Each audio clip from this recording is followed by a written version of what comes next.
One so आज अपन try करने वाले हैं 2023 का स्ट्रेट लाइन का क्वेश्चन जेई मेंस का। क्या गिवन है, पहले क्वेश्चन रीड करते हैं।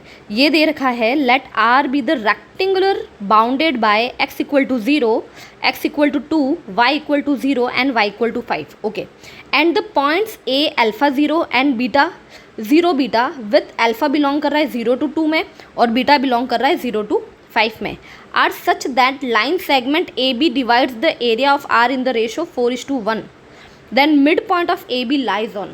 क्वेश्चन क्या बोल रहा है, सबसे पहले फर्स्ट लाइन का मीन ये है कि एक एरिया बाउंडेड हो रहा है, एक रेक्टेंगुलर बाउंडेड हो रहा है, किन के थ्रू, इन चार लाइंस के थ्रू। x इक्वल टू 0 का मतलब हो जाता है कि अपन y एक्सिस की बात कर रहे हैं। क्यों? क्योंकि y एक्सिस पे x की वैल्यू जीरोज होती है, करेक्ट। तो ये जो है वो जो लाइन है वो x इक्वल टू 0 है। सेकेंड बोला है x इक्वल टू 2, तो x इक्वल टू 2 ये वाली लाइन है। फिर बोला है उसने y equal to 0, y equal to 0 मतलब वो x एक्सिस पे लाई कर रहा है, इस लाइन की बात कर रहा है। फोर्थ लाइन जो है वो y इक्वल टू 5 दे रखा है, y इक्वल टू 5 मतलब ये। तो कोऑर्डिनेट्स क्या हो जाएंगे, 0,0, 2,0, 2,5 एंड लास्ट हो जाएगा 0,5। तो ये एक रेक्टेंगुलर बन गया, ठीक है। फिर उसके बाद दे रखा है points a alpha 0 and b 0 beta.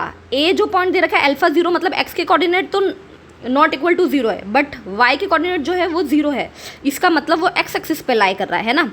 तो यहाँ पे मैंने लिख रखा है पॉइंट a ये वाला ले लिया अल्फा 0, b 0 बीटा दे रखा है, y के कोऑर्डिनेट दे रखे और x के कोऑर्डिनेट 0 है, और बोल भी रखा है कि बीटा जो है वो 0 और 5 के बीच में है। तो ये वाले जो कोऑर्डिनेट है वो मैंने ले लिया कोई 0 बीटा, ठीक है। अभी यहाँ पे बोल रखा है कि ये जो ए बी लाइन जो है ना, ये इस पूरे रेक्टेंगल को 4:1 में डिवाइड कर रही है। किस में डिवाइड कर रही है? 4:1 में। तो जो बड़ा वाला रीजन है वो 4 ले लो और छोटा वाला रीजन है वो क्या ले लेंगे अपन, 1। तो यहाँ पे क्या हो गया, ये रीजन हो गया 4 और ये हो गया 1। अब अपन को फाइंड क्या करना है, we have to find the mid point of A B. A B का मिड पॉइंट मैंने ले लिया यहाँ पे और इसको लिख लिया मैंने एच के। तो मुझे इस एच के का मिड पॉइंट किस पे लाई कर रहा है, इन चारों में से, ऑप्शन में से वो चेक करना है, ठीक है। तो अभी मैं ले लेती हूँ ये एच के लिया, तो मुझे पता है कि एच निकालना कोई बड़ी बात नहीं है। एच मिड पॉइंट है तो एच इक्वल टू क्या हो जाएगा, एच इक्वल टू पता है अपन को कि अगर मिड पॉइंट होता है तो x1 + x2/2 है ना। तो क्या हो जाएगा ये अल्फा + 0/2। तो यहाँ से अल्फा इक्वल टू मैं लिख सकती हूँ क्या, 2 अल्फा। सेम टू सेम के इक्वल टू क्या हो जाएगा, 0 + β/2।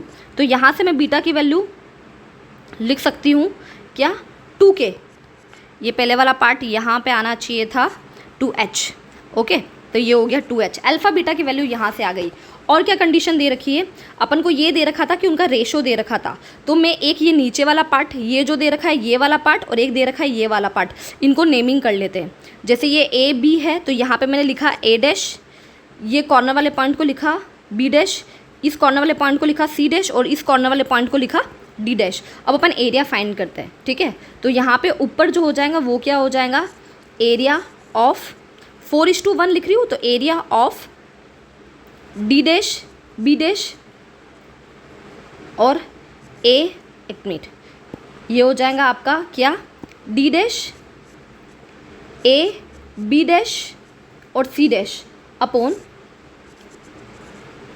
Area of triangle a', b, a, correct. और ये कर रहा है 4:1 में। अब ऊपर वाला d', a, b' किस वाले एरिया की बात कर रहा है, वो बात कर रहा है इस वाले एरिया की, इस वाले एरिया की। तो ये वाला जो एरिया है वो इस पूरे रेक्टेंगल में से अगर मैं इसको माइनस कर दूं तो मुझे मिल जाएगा, करेक्ट। अब मैं सबसे पहले क्या लिखूंगी, area of rectangle minus area of triangle a', divided by area of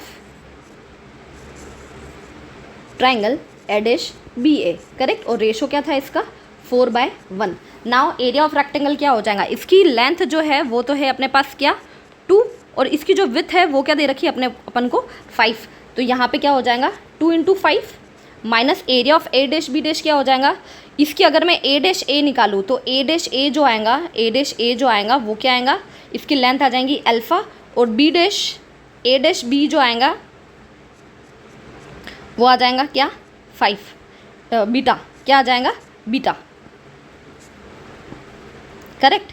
अब यहाँ पे क्या हो गया, half into base into height होता है, तो half into base into height. Same to same ये क्या हो जाएगा, half alpha into beta equal to 4/1। अब क्रॉस मल्टीप्लाई करके सॉल्व करेंगे तो ये हो जाएगा 10 minus half into alpha plus beta, alpha into beta, alpha into beta equal to 4/2 alpha into beta. इसको कैंसिल किया तो ये 2 हो गया, 10 इधर ही रहने दीजिए, इसको उधर भेजा तो ये बनेगा half alpha beta plus 2 alpha beta. इसको सॉल्व किया तो 2 2 जा 4 और ये बनेगा 5/2 अल्फ़ा बीटा इक्वल टू 10। तो यहाँ से अपने पास अल्फ़ा बीटा की वैल्यू आ जाएंगी 10 इंटू 2/5। तो ये 5 2 जा 10। तो अल्फ़ा बीटा की वैल्यू आ गई अपने पास क्या, 4 आ गई। क्या आ गया, 4 आ गया। अब अल्फ़ा बीटा की वैल्यू ऑलरेडी अपने पास यहाँ पे थी, अपन ने पहले मिड पॉइंट के थ्रू यहाँ से वैल्यू फाइंड कर ली थी, है ना। ये अल्फ़ा की वैल्यू 2h और बीटा की वैल्यू 2k। इसको सब्स्टिट्यूट कर दूँ तो यहाँ से इसको मैंने सब्स्टिट्यूट किया इसके अंदर, तो ये बना क्या 2h into 2k equal to 4। तो यहाँ से आया क्या, hk इक्वल टू 1। hk को और मैं सिंप्लीफाई करूँ, नॉर्मल वे में लिखूँ तो ये बनेगा xy इक्वल टू 1। क्या बना, xy इक्वल टू 1। और xy इक्वल टू 1 जो होता है वो रेक्टेंगुलर हाइपरबोला की इक्वेशन होती है। किसकी इक्वेशन होती है, रेक्टेंगुलर हाइपरबोला की। ओके, सो इसके थ्रू ऑप्शन कौन सा करेक्ट हो गया, हाइपरबोला करेक्ट हो गया। कौन सा ऑप्शन करेक्ट हो गया, ऑप्शन नंबर बी। ओके, सो आपको अगर ये वीडियो पसंद आया है तो please like my channel and subscribe. Thank you so much.